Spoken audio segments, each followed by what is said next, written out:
बोले सदगुरु पलटू साहब के प्रातः स्मरणीय सदगुरु संत बाबा देवनानंद दास जी महाराज की, बोले सब संतन की जय। शांति पाठ। ओम त्र्यंबकं यजामहे सुगंधिं पुष्टिवर्धनम् उर्वारुकमेव बन्धनान् मृत्योर्मुक्षीयमामृतात्। गुरुर्ब्रह्मा गुरुर्विष्णु गुरुर्देवो गुरुमहेश्वरः गुरुर्साक्षात् परं ब्रह्म तस्मै श्री सद्गुरुवे नमः। ज्ञानमूलं गुरुर्मूर्ति भक्तिमूलं गुरुपदम् मंत्रमूलं गुरुर्वाक्यम् मोक्षमूलं गुरुर्कृपा।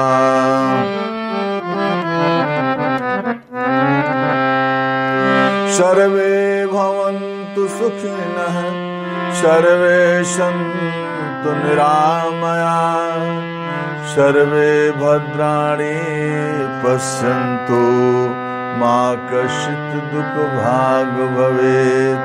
ॐ सहनाववतु सहनो भुनक्तु सह वीर्यं करवावहै तेजस्विनावधीतमस्तु मा विद्विषावहै। ॐ शान्ति शान्ति शान्ति।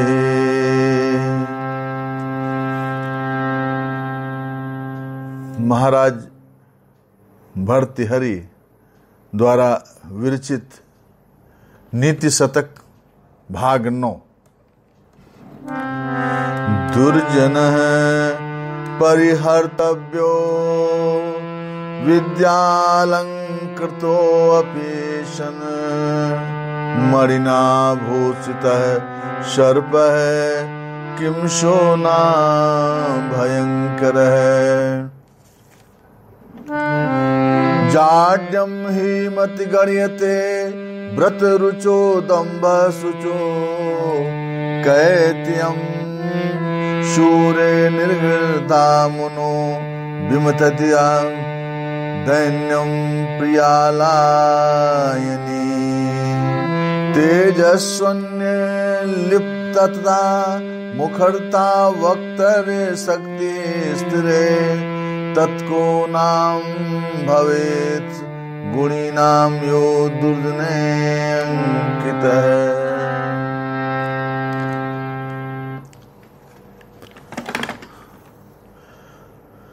महाराज भर्तृहरि कहते हैं कि विद्या और गुणों से विभूषित दुर्जन भी त्याग देने के ही योग्य होता है। क्या मर से युक्त सर्प भयंकर नहीं होता। एक एक सूत्र कोहनूर हीरे जैसे हैं। दुर्जनों के दृष्टि में सज्जनों के गुण भी दोष के रूप में ही दिखाई देते हैं।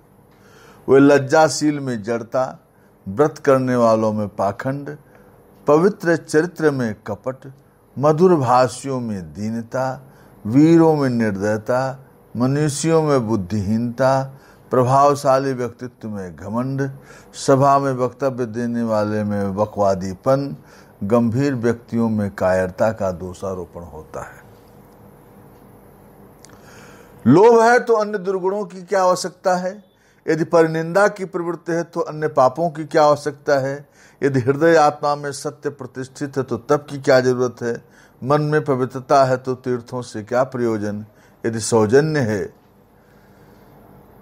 तो अन्य गुणों से क्या मतलब? यदि सुयश है तो शरीर को सजाने की क्या आवश्यकता है? विद्या है तो धन की क्या परवाह, और अपयश है तो मृत्यु की प्रतीक्षा निरर्थक है।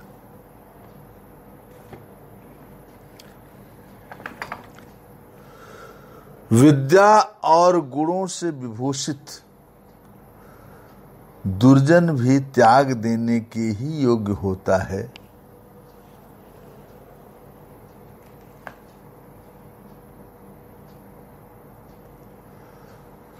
आपको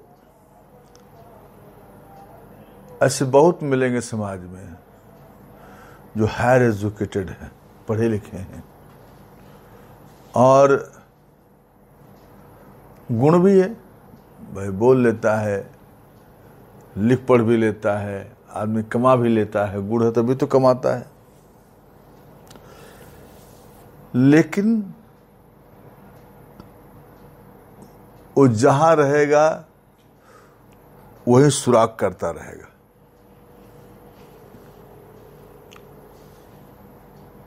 हमारे एक साधक थे, आप लोग जानते हैं, मैं उनको बहुत मानता था, मैं नाम नहीं लूंगा। उनको बोलने के लिए भी मैं बुलाता था कि आओ बोलो, महाराज महाराज करके बगल में बैठाता भी था। अंत में हमारे कंपटीशन में वो स्कूल भी खोले।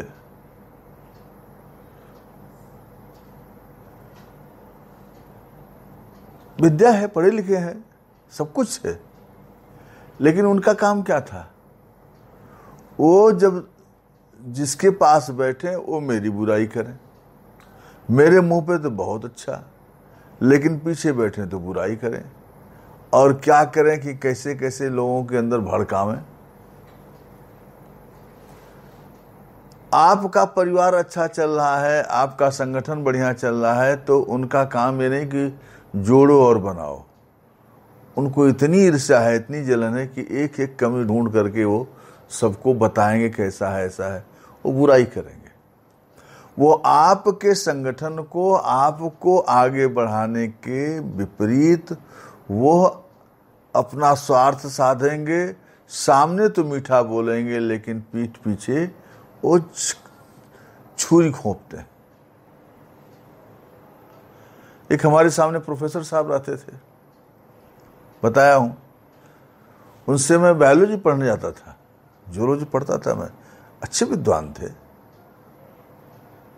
और सफाई सुथरा, एक एक पत्ती तक सफाई करते थे, सारा चीज। लेकिन उनके पड़ोसी में किसी झगड़ा हो गया और उससे मैं बात करने लगा, वो व्यक्ति भी मुझे मानता था। अब वो मैं नमस्ते करूं तो नमस्ते का जवाब न दें, पढ़े लिखे हैं, जवाब न दें, बोले नहीं, और जितनी बुराई हो सकती है पार्क में घूम घूम करके अपने मित्रों से मेरे किए। कहे इस आदमी के अंदर ये दुर्गुण है, ये दुर्गुण है, ये कमी है, वो कमी है, ऐसा जलन से भरा हुआ। पढ़ा लिखा है, गुणवान भी है, लेकिन यदि वह दुर्जन है, उसके अंदर ईर्ष्या है, जलन है, शुभाकांक्षी नहीं है, तो तत्काल उसका साथ छोड़ दो। मित्र वो होता है जो दुख में दुखी हो। जो मित्र दुख नहीं होत दुखारी, तिनहि बिलोकत पातक भारी। जो मित्र के दुख में दुखी नहीं होता, उसको देखना भी पाप है। समझ रहे हैं ना? तो विद्या और गुणों से, अब एक आदमी है पढ़ा लिखा है, उसको ज्ञान की बातें करनी चाहिए, लेकिन उसको पूरे शहर की खबर है। एक एक आदमी खबर पूछो बताएगा, इनकी बहू ऐसी है, इनका बेटा ऐसा है, इनके घर में ऐसा है, इनके घर में ये है, ये ऐसे मिट जाएगा, इनके यहाँ ऐसा नाश हो जाएगा, यहाँ ये कमी। वो अपनी कमी नहीं देख रहा है, लेकिन एक एक खबर वो रखता है, सारा दिन का काम उसका यही है। तो सांप है, उसके अंदर मणि है, मणि बहुत इंपॉर्टेंट है मणि, लेकिन अगर वो काट ले मणि वाला सांप तो कोई बचेगा नहीं। तो विद्या और गुणों से विभूषित अगर दुर्जन है, अच्छा दुर्जन की पहचान हो जाती है, ऐसा नहीं कि वो हमेशा अच्छा रहेगा, आज नहीं कल तो उसकी पहचान हो जाती है, उसके चाल से ढाल से बात से पहचान हो जाती है। उसका साथ तत्काल छोड़ देने योग्य होता है, क्योंकि मर से युक्त सर्प भयंकर नहीं होता क्या?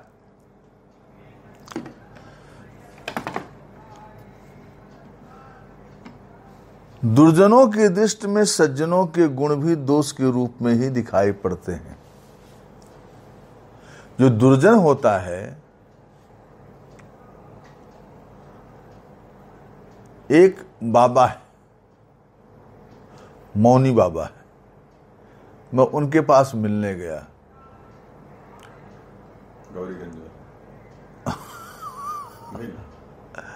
तो वो स्लेट पे लिखते थे, मैं रायबरेली स्लॉटर था, मैं गया तो हमने कहा कि ये महर्षि महेश योगी हैं, ये विवेकानंद हैं, ये कबीर साहब हैं, ये फलाने साहब हैं, ये संत हैं। अब वो क्या किए कि कुछ बोल नहीं रहे, लेकिन सबके दोष वो स्लेट पे लिख लिख के दिखा दे रहे हैं।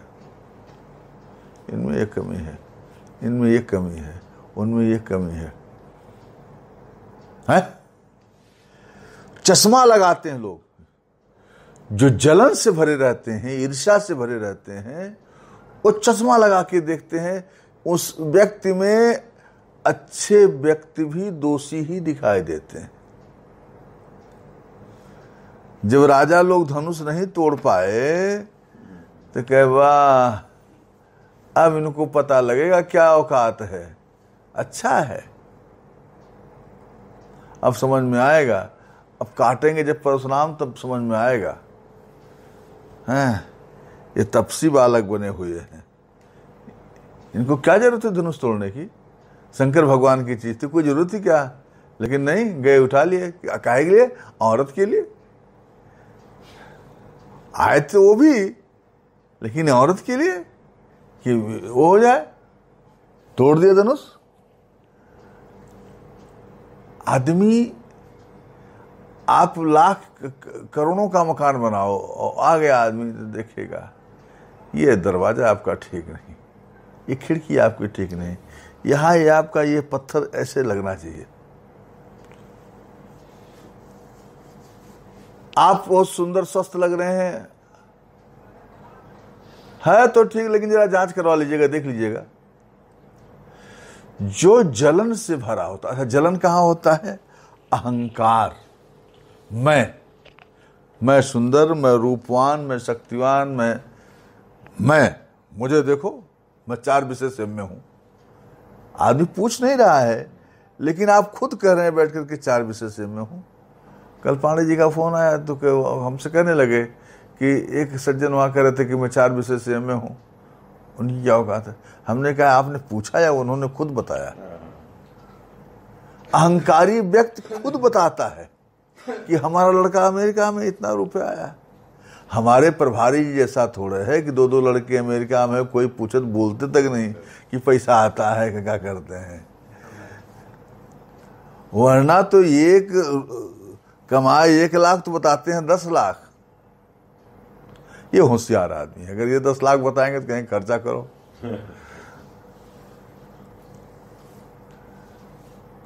तो लोग, अहंकार का पहला लक्षण होता है कि वो अपना प्रदर्शन करता है। अभी शादी हो, विवाह हो, तिलक हो, बर्थडे हो या तेरही हो, तेरही में महिलाएं आएंगे तो सज के आएंगी, जो रिश्तेदार आएंगे वो सज के आएंगे। प्रदर्शन है ना।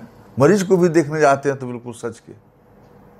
अहंकार प्रदर्शन करता है और अहंकार को स्तुति चाहिए, लोग तारीफ करें। उसमें कोई बुराई करेगा तो उनको जलन होती है। अहंकार हमेशा देखता है कि मुझसे बड़े, मुझसे ज्यादा विद्वान, मुझसे ज्यादा संपन्न कैसे हो सकते हैं। तो जब जलन भीतर होती है, ईर्ष्या होती है, तो भीतर जलता हुआ व्यक्ति आग ही उगलेगा, वो पानी नहीं घुलेगा। एक आए, ये हमारे जो महाराज जी हैं, सदगुरु जी हमारे, यही हार में तो बैठे थे। अब ये राघवेंद्र दास जी जो हमारे बाबा थे गांव के, वो आए, मार पसीने से तरबतर, मारे क्रोध में। एक तरफ से सड़क पे जितने दुकानदार थे, जितने नीचे साधु थे, सबको गाली दे रहे हैं। ये कभी महाराज जी, वो कभी महाराज जी, महाराज जी आप इसको देखिए, महाराज जी ये बुराई है उनमें, उनमें वो बुराई है, आप क्या करते हैं? महाराज जी शांति से बैठे रहे। कहे बच्चा राघवेंद्र दास, हाँ हो गया, हाँ सत्यराम आप नीचे जाएं, अब हो गया। क्या किए? उन्होंने ये नहीं कहा हाँ हाँ हाँ ठीक, बहुत बढ़िया बात बताए, ये लाओ मैं करता हूँ, ये डंडा उठाता हूँ, इनको खदेड़ता हूँ, कुछ नहीं। बच्चा सत्यराम जा, किसी के कचरे को नहीं लेते। अगर उनकी कोई बुराई करता, हाँ भैया मेरे में ये दोष है, बहुत सही बताया उन्होंने, किसी बुराई नहीं करते। मैंने देखा कितने साधु हमारे महाराज जी की बुराई के, लेकिन वो बुराई किसी की नहीं करते थे। तो जो सज्जन व्यक्ति होता है, जो विद्वान होता है, जो ज्ञानी होता है, वो आपकी हालचाल लेगा, आपकी प्रशंसा करेगा। हाँ भैया लड़का थोड़ा है ठीक हो जाएगा, ये बढ़िया हो जाएगा, ये काम बन जाएगा, ये सज्जनों काम है। लेकिन जो दुर्जन होते हैं, जो दुर्गुणी होते हैं, उनकी दृष्टि में सब कुछ दोष के रूप में दिखाई देता है। लज्जाशील जो व्यक्ति है वो कहेंगे मूर्ख है, जो व्रत करता है वो कहते बड़ा पाखंडी है, ये व्रत किए रहता है, ये करता है। पवित्र चरित्र वाला है, अच्छा व्यक्ति है, बड़ा कपटी है, तो आप तुम जानते नहीं हो, मैं जानता हूं कितना बड़ा कपटी आदमी है, वो बताएंगे। मधुर भाषियों में अगर मीठा बोल दो प्रेम से तो कहेंगे वो डरता है, हमको बेचारा है। उनकी दृष्टि हमेशा उल्टी होती है।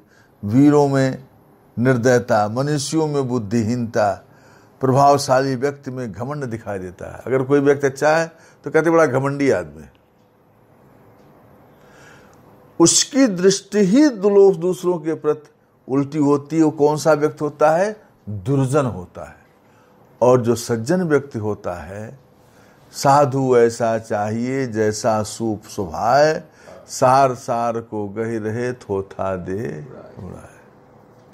कचरे को उड़ा देता है, वो रखता नहीं है। और जो दुर्जन होता है वो सार को नहीं कहता, जितना कचरा है समाज का वो इकट्ठा करता है। लोभ है तो अन्य दुर्गुणों की आवश्यकता क्या है? अगर आपके अंदर लोभ है, लालच है, तो किसी और दुर्गुण की जरूरत नहीं है। सब कमाई लोभ है, सब कमाई।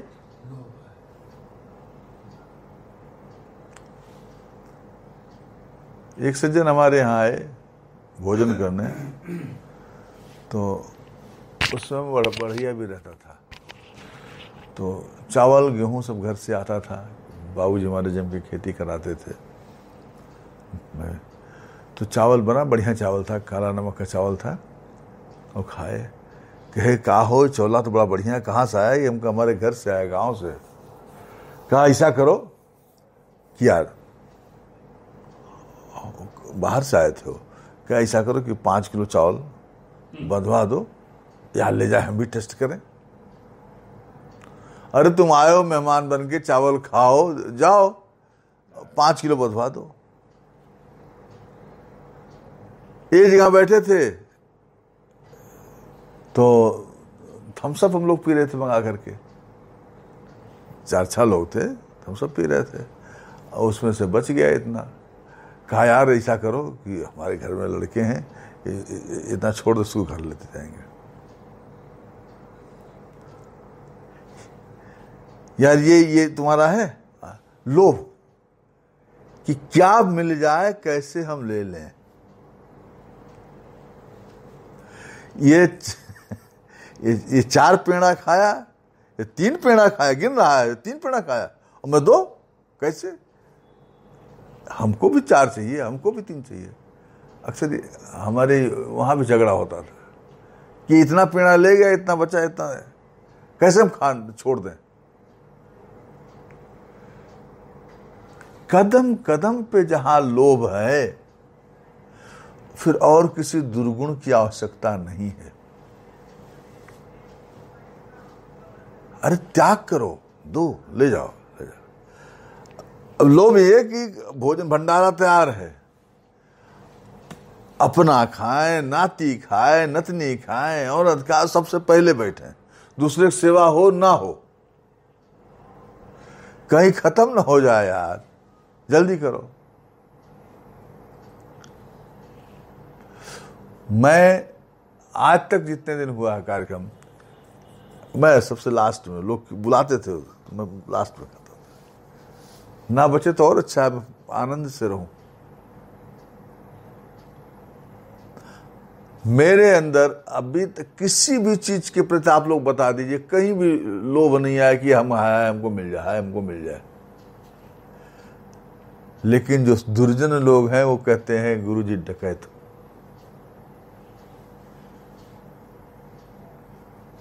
जो दृष्टि है आपकी लोभ की, अगर लोभ है तो दुर्गुण को ही खोजना नहीं है, वो अपने आप आ जाता है सारा दोष।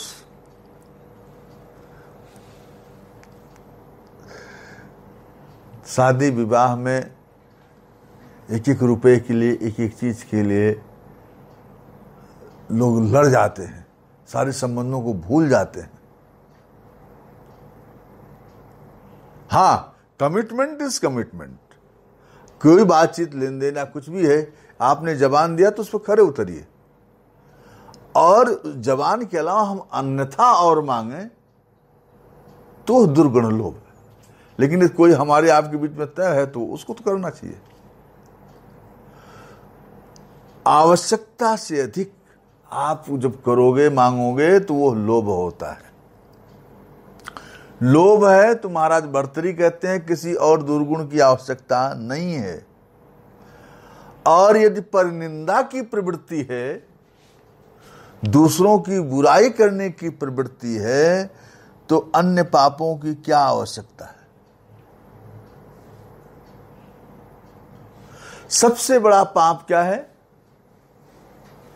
दूसरों की बुराई करना, दूसरों की निंदा करना। क्या क्या क्या क्या होता है? क्यों पाप है?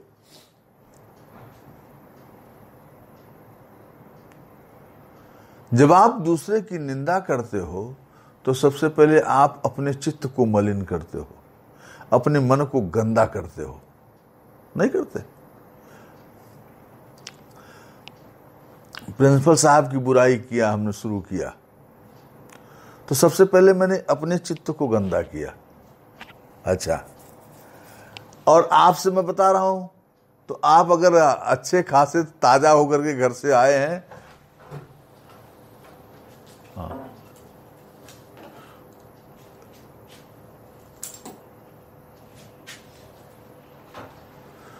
यदि आप अपने घर से फ्रेश होकर मूड से आए हैं तो 4 चम्मच उनके भी दिमाग में डाल दिया आपने। अरे यार, हम तो ऐसा नहीं जानते थे कि प्रिंसिपल साहब ऐसे हैं, इतने वो हैं। आपने बहुत क्या बताएं, आपने तो बड़ी ताज्जुब की बात बताई। अब वो ठीक था लेकिन दिमाग में लेके गया वो। अरे जानते नहीं, ओह वहां पर तो मुर्गा गोश्त बना था, वो भी काटते होंगे। हाँ हाँ, अच्छा, बहुत सही बात कहा है आपने।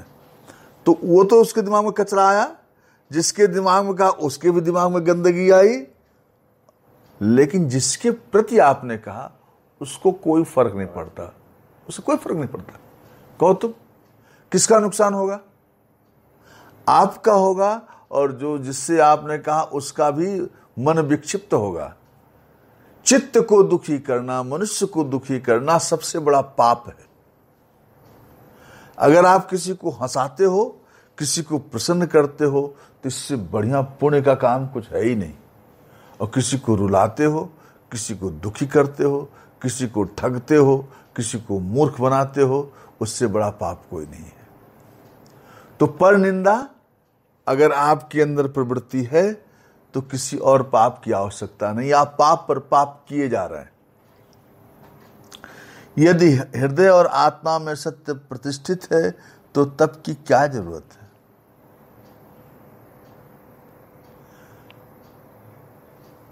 देखिए, सत्य बड़ा कड़वा होता है। हमें यूट्यूब बनवाना था, एक लड़के से कहा, उसने कहा कल परसों हो जाएगा। अरे मैं रास्ते में हूं, आ रहा हूं, आज ही काम हो जाएगा। अरे अब आप सवेरे उठेंगे तो सब लोड रहेगा। ये काम हो रहा है 3 महीने से और आज तक कुछ नहीं हुआ। मन में कुछ और है, हृदय में कुछ और है। अरे अयोध्या चलना है, ठीक ठीक ठीक ठीक, हाँ कहाँ मिलना है? बस अड्डे पे 8 बजे। ठीक ठीक ठीक, आता हूँ। सवेरे जब कहे, अरे क्या बतावें, ऐसी समस्या आ गई, पेट झड़ने लगा बाबू का, बुखार आ गया। फर्जी, झूठ। अगर हृदय में कुछ और है, जबान पे कुछ और है, तो ऐसे व्यक्ति से कोई तपस्या करे, पूजा पाठ करे, कोई मतलब नहीं होता। लेकिन जो जबान पे है वो हृदय में है, अगर ऐसा है तो फिर किसी और तपस्या की जरूरत नहीं है। और मन में पवित्रता है तो तीर्थों से क्या प्रयोजन? महाराज भर्तृहरि कहते हैं कि यदि आपका मन पवित्र है तो गंगा, काशी, मथुरा और तीर्थ करने से कोई फायदा नहीं। मन पवित्र होना चाहिए। मन में तो यह है, गए वहां पे बांके बिहारी के हे भगवान कृष्ण नाश हो जाए, हमारा जो पड़ोसी इसका नाश हो जाए, इसने ऐसा ले लिया, इतना हड़प लिया है, इतना ये कर लिया है, ये बड़ा उन्नत कर, नाश हो जाए इसका, भगवान दया करो भगवान। आप मना क्या है? गए। अक्सर तो लोग 90% तो मनौती ही मानते हैं, और जहां ये मनौती आपने माना, मन आपका कलुषित है, मन आपका पीड़ित है, मन आपका दुर्गंध से भरा है, तो फिर किसी तीर्थ में जाने का कोई मतलब नहीं होता है। यदि आपके अंदर विनम्रता है, आपके अंदर झुकने की प्रवृत्ति है, तो किसी और गुण की आवश्यकता नहीं है। हाँ सरकार आइए, हाँ महाराज आइए, हाँ साहेब दंडवत साहेब। अब खजूरी वाले महाराज जी हमारे साहेब दंडवत, हमारे महाराज जी थे पहले ही सत्यराम। विनम्रता है तो फिर और गुण की क्या आवश्यकता? आप तो ऐसे रिझ गए। यदि सुयस है तो शरीर को सजाने की कोई आवश्यकता नहीं है। यदि आपके अंदर गुण है, चरित्र है, तो बहुत बढ़िया, हम लाल रंग का गिरुआ पहने, दाढ़ी रंगे, ये करें वो करें, कोई आवश्यकता नहीं। अगर आप अच्छा व्यक्तित्व है तो बढ़िया कुर्ता पैजामा और सेंट मार के और ये बाल से कोई जरूरत नहीं है।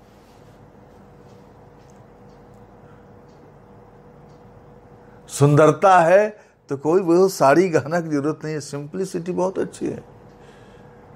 महर्षि रमण एक लंगोटी पहनते थे, पूरा विश्व उनके लिए पागल था। एक लंगोटी। अरविंद घोष का क्या ड्रेस था, बड़े बड़े महात्माओं का क्या ड्रेस होता है, दुनिया पागल है। रामकृष्ण परमहंस एक अंगोछा पहनते थे, वो गिर जाता था, पूरी दुनिया पागल है। जब आपके अंदर सुयश है, आपके अंदर सद्गुण है, ज्ञान है, तो बाहर किसी आवरण की आवश्यकता नहीं, किसी सौंदर्य की आवश्यकता नहीं। और देश शरीर में कुछ दम है ही नहीं है, चेहरे में कुछ है नहीं, शरीर में कुछ है नहीं, और लगा लिया, सब समझ लिए, तो रामलीला ही लगेगी, इससे अधिक कुछ नहीं लगेगी। आप अपने सौंदर्य, गुण आपका अच्छा है, सुयश है, तो किसी परिधान की आवश्यकता नहीं। और विद्या है तो धन की क्या परवाह। अगर आपके अंदर ज्ञान है और रुपया पैसा नहीं है, तो विवेकानंद राम तीर्थ की तरह चाहे जहाँ जाओ, ऐसे बहुत सन्यासी हैं, अपने आप सब कुछ आता जाएगा, लोग देते जाएंगे। और ज्ञान नहीं है तो लाख तुम बैंक बैलेंस किए रहो, कोई पूछने वाला नहीं है। बहुत से लोग घूम रहे हैं। और यदि आपकी बदनामी है, अपयश है, आप ऐसा कुकृत्य करते हैं, किसी का मर्डर करते हैं, किसी की स्त्री का अपहरण करते हैं, कोई बच्चा चुराते हैं, कोई धन चुराते हैं, आप गंदा काम करते हैं, समाज जानता है कि ये बहुत गंदा आदमी है, तो वो मरा हुआ व्यक्ति है, उसे कोई देखेगा नहीं, उससे मृत्यु की प्रतीक्षा करना व्यर्थ है। इसलिए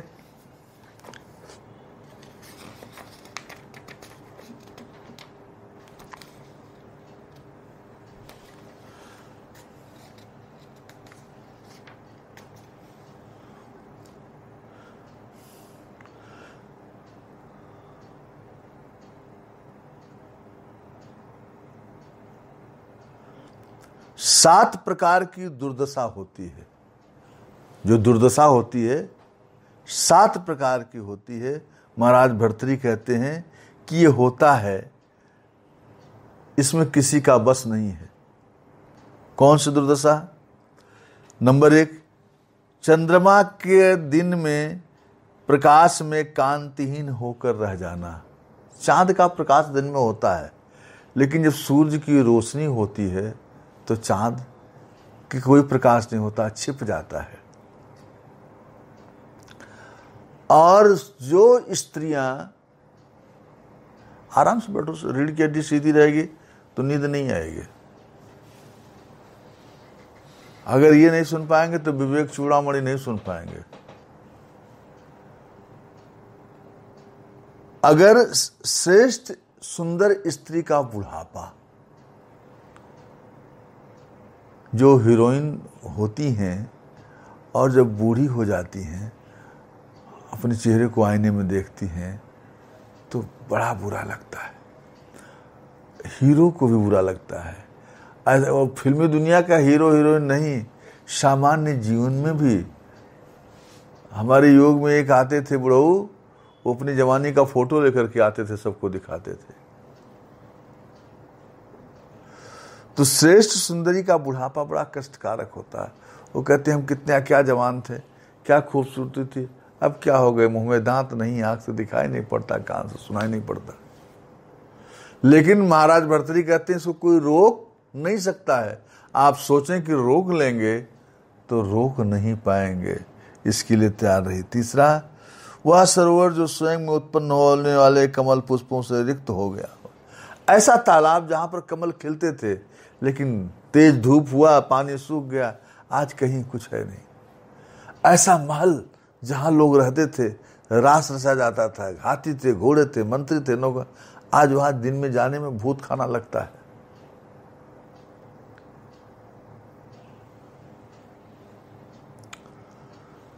सुकृत सुंदर आकृति वाले पुरुष को अनपढ़ देख करके, सुंदर नौजवान हो, खूबसूरत हो, बढ़िया हो देखने में, लेकिन अनपढ़ हो, अंगूठा टेक हो, उसको भी देख करके बड़ी दुर्दशा होती है, बड़ी दया आती है। पढ़ा लिखा नहीं है, गंवार है, बोलेगा तो लगेगा हाँ कुछ नहीं है, समझ आप। और स्वामी धनलोलुप और अनुदार हो, जो घर का मालिक हो वो महालालची हो और दूसरों पर कृपा करने वाला ना हो, इनकी भी दुर्दशा होती है। और अंत में सज्जन पुरुष निरंतर अभाव से ग्रस्त हो। अच्छा है आदमी, सीधा है, सरल है, सज्जन है, लेकिन पैसा नहीं है, वो किसी से मांग नहीं सकता, उसका आत्म स्वाभिमान ऐसा है। मैंने ऐसे लोगों को देखा है, मैंने ऐसे लोगों को देखा है।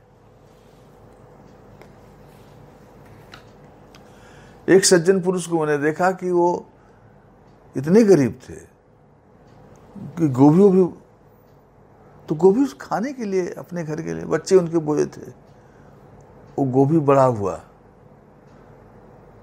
तो कोई गया खरीदने 2 रुपए 4 रुपए में, तो उन्होंने अपने बच्चे से कहा दे दो, 4 रुपया मिलेगा तो उसी से खर्चा चल जाएगा। लेकिन किसी से मेरा हृदय विदीर्ण हो गया कि जो बच्चों को खाने के लिए गोभी बनाया है वो भी बेच दिया, क्योंकि उसके पास खाने को कुछ नहीं है। लेकिन वो मांगता नहीं किसी से। सज्जन पुरुष की निर्धनता देख करके भी ये दुर्दशा है, हृदय विदीर्ण हो जाता है। और एक से एक अपराधी पापी हैं, उनके पास बहुत पैसा है। महाराज भर्तृहरि कहते हैं, और किसकी बड़ी दुर्दशा होती है? 7 प्रकार की दुर्दशा जो हृदय में चुभता है कि दुष्ट राजा का विश्वास पात्र हो। एक ऐसा व्यक्ति, मैं किसका उदाहरण दूं आपको, कि जो दुष्टई से भरा हो, जो दुष्टई से भरा हो और जो मालिक हो उसी पर विश्वास करता हो। समझ रहे ना आप? जैसे हम और जगह नहीं कहेंगे, हमारे अखाड़े का देख लीजिए, बार बार मना करते हैं कि उसके ऊपर मत दो, लेकिन है दुष्ट ही वो, लेकिन सबका विश्वास उसी पर है। ये हृदय को चुभता है। एक दुष्ट व्यक्ति पर जब मालिक भरोसा करे तो वो भी घातक होता है।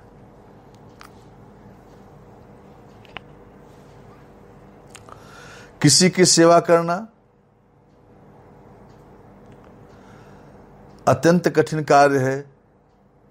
इसे तो बड़े बड़े योगी महात्मा भी नहीं कर सकते।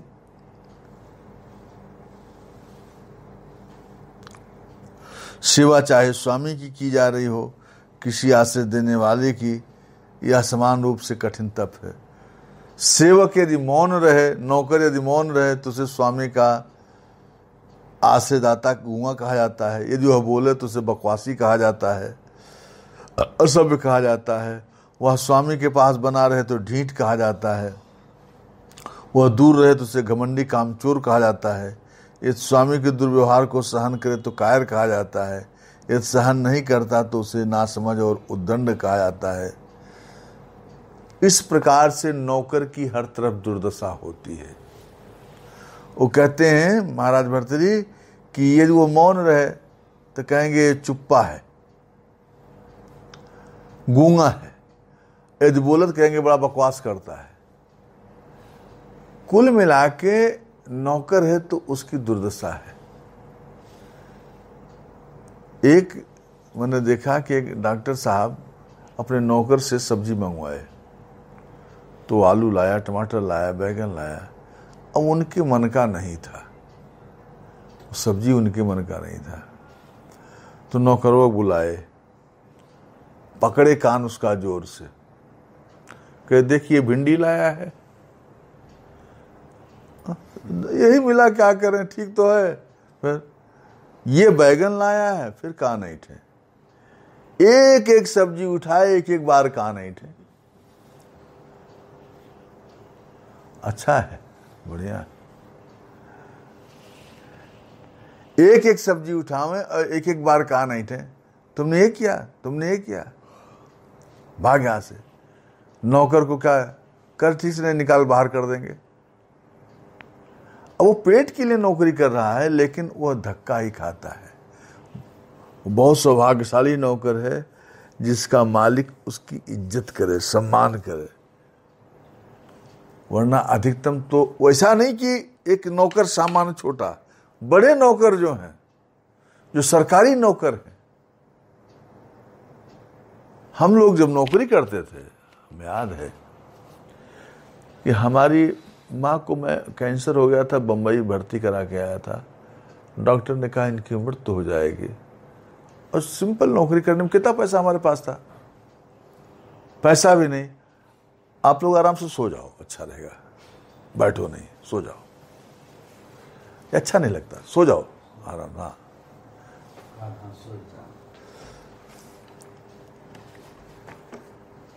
तो अब हम आए थके हारे। उसके बाद में जब मैनेजर की मीटिंग हुई बैठे, तो आप जब गए थे यहाँ से तो डॉक्टर से कॉल किया था, पर्चा क्यों नहीं आया, ऑर्डर की डिमांड क्यों नहीं हुई। अब यही मन कहा कि मेरी माँ मर रही है, कितना तनख्वाह मुझे मिलता है और तुम इस तरह से, कोई मतलब नहीं, मैं जिम्मेदार हूँ, डॉक्टर पर्चा लिखा नहीं लिखा है, आपका धंधा नहीं हुआ, माल बिका नहीं और आप प्रताड़ित कर रहे हो मानसिक रूप से हमें। तो जो डायरी फाई वगैरह रखी थी हमारे पास, उठा करके मैंने फेंक दिया, मैंने कहा रख इसको, मैं चला। अब जब मैं नीचे उतरा तो 4 लोग दौड़ दौड़ करके आए मनाने के लिए। हमने कहा बकवास मत कीजिए। एक बार ऐसे गया तो मीटिंग में तो कहे कि तुम्हें नौकरी करनी कौन पूछेगा, ये काम करते हो। हमने कहा तो फिर निकाल दीजिए, हमें कहा नहीं रहना आपके यहाँ। लेकिन जो नौकरी करता है उसके ऊपर जो अधिकारी हैं वो नहीं जानते, वो प्रताड़ित करते हैं, वो सुनता अपने ढंग से। तो महाराज भर्तृहरि कहते हैं कि जो नौकरी करता है, जो सेवक है, उससे बड़ी तकलीफ होती है, उससे किसी न किसी तरह से लोग प्रताड़ित करते हैं। लेकिन ये मजबूरी है, उसका किया क्या जा सकता है, उसे तो अपना काम निकालना है, उसे तो अपनी बुद्धिमत्ता से काम करना है। आज इतना ही। बोले सदगुरु पलटू साहब जय। गुरु जी